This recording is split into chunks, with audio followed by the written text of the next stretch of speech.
నిజంగా పాండవుల వైభవం తెలిసిన వాడెవ్వడైనా ఇది చూసి అసలు తట్టుకోలేడు. అలాంటి వాళ్ళు దౌమ్యుడు చెప్పిన కొన్ని లెసన్స్ విని ఇమీడియట్లీ వాళ్ళ కష్టాన్ని మర్చిపోయి హ్యాపీగా నవ్వుతూ మాట్లాడుతుంటే వాళ్ళంతా దౌమ్యుడు మనసులో ఏడ్చాడట. బయట చూపించుకోలేక, ఎందుకంటే ఆయన చూపించుకోలేడుగా.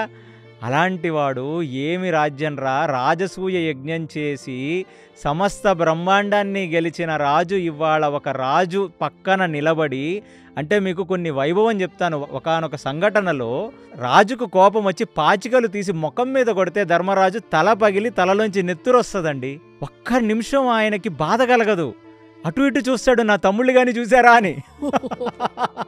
ఆయనకి ఈయన కొట్టాడని కూడా, అంటే అహం అనేది లేదు.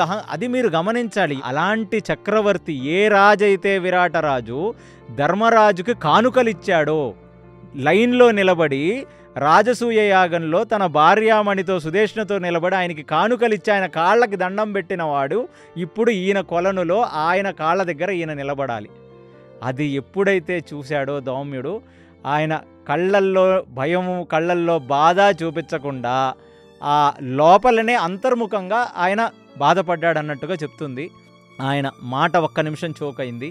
ఇమీడియట్లీ విజయీభవ, సుఖీభవ అనే వాళ్ళని ఆశీర్వదిస్తే, వాళ్ళ 5 ప్లస్ ద్రౌపది 6 దౌమ్యుడు కాళ్ళకి నమస్కరిస్తే చూసి ఇక వెనక్కి తిరిగి చూడకుండా నడుచుకుంటూ దౌమ్యుడు వెళ్ళిపోయాడు.